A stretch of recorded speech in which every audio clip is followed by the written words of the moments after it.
जो हम कहते हैं सीटी स्कैन और बायोमार्कर्स, क्योंकि उसका बहुत मिसयूज हो रहा है और वो नुकसानदेह भी हो सकते हैं। तो अगर हम देखें तो सीटी स्कैन आजकल बहुत ज्यादा लोग करा रहे हैं और ये सोचते हैं कि जब भी उनकी कोविड पॉजिटिव रिपोर्ट आई तो एकदम सीटी करा लें। सबसे मैं पहले ये कहना चाहूंगा कि शुरू में सीटी कराने का कोई फायदा नहीं है। माइल्ड जो आपको अगर इन्फेक्शन है, माइल्ड कोविड है, तो सीटी से कोई फायदा नहीं है। सीटी में कुछ पैचेस आएंगे।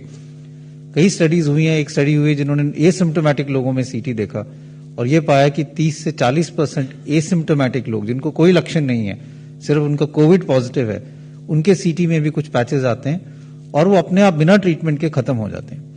तो इसलिए सीटी कराने का कोई फायदा नहीं है, स्पेशली अगर आपको माइल्ड इलनेस है, आप होम आइसोलेशन पे हो और आपकी सैचुरेशन ठीक है और कोई ऐसे कोई लक्षण नहीं है। दूसरा, इसका नुकसान समझने की जरूरत है। अगर हम एक सीटी कराते हैं, it is equivalent to almost 300 to 400 chest x-rays. आपने एक सीटी कराया तो आप ये समझ लें कि आपने अपने 300 एक्सरे करा लिए चेस्ट के। और ये भी डेटा है IAEA का भी, इंटरनेशनल एटॉमिक एनर्जी कमीशन का भी डेटा है, जो रेडिएशन प्रोटेक्शन इन मेडिसिन की बात करते हैं, कि बार बार स्पेशली यंगर एज ग्रुप में सीटी कराने से risk of cancer in later life increases. तो आप अपने आप को नुकसान ही ज्यादा करा रहे हैं जब उसकी जरूरत नहीं है, क्योंकि आप अपने आप को रेडिएशन एक्सपोजर कर रहे हैं और उससे बाद में कैंसर होने का चांस बढ़ सकता है। इसलिए मैं यही कहूंगा कि अगर आपको कोई सिम्टम नहीं है, माइल्ड डिजीज है और सैचुरेशन ठीक है, तो प्लीज सीटी ना कराएं। सीटी तभी कराने की जरूरत पड़ती है अगर आपको मॉडरेट इलनेस है और आप हॉस्पिटल में एडमिट हो रहे हैं, और अगर डाउट हो तो पहले चेस्ट एक्सरे कराना चाहिए। उसमें ये क्लियर है कि जो माइल्ड इलनेस लोग हैं, ज्यादातर उनको कोई दवाई की जरूरत नहीं है।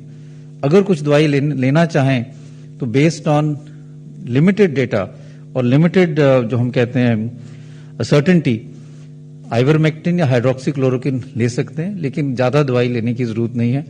और मैं यही कहूंगा, क्योंकि हम ये देखते हैं अपने हॉस्पिटल में कि कई पेशेंट्स ऐसे हैं जो अर्ली स्टेज में स्टीरॉइड्स ले लेते हैं, और ये समझना जरूरी है कि जो अर्ली स्टेज में आप स्टीरॉइड्स लोगे तो वायरस की रेप्लिकेशन को और बढ़ावा मिलेगा।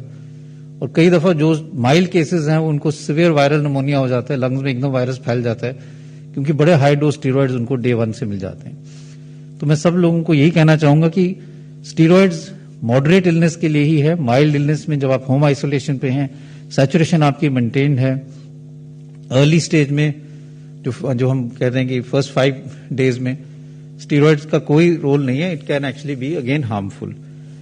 घर पे जो लोग रह रहे हैं, होम आइसोलेशन कर रहे हैं, उनको कुछ चीजें I think are very important. एक तो अपने डॉक्टर से संपर्क करते रहें। कुछ जो वार्निंग साइंस हैं, जैसे आपके सैचुरेशन कम हो रही है, 93 या 93 से कम हो रही है, या बेहोशी जैसी हालात हो रही है, सुस्ती ज्यादा हो रही है, या छाती में दर्द बहुत हो रहा है, ऐसे जैसे वार्निंग साइंस हैं, तब एकदम आप डॉक्टर से संपर्क करें और अगर जरूरत होगी तो फिर एडमिशन के लिए भी आपको सपोर्ट लेना चाहिए।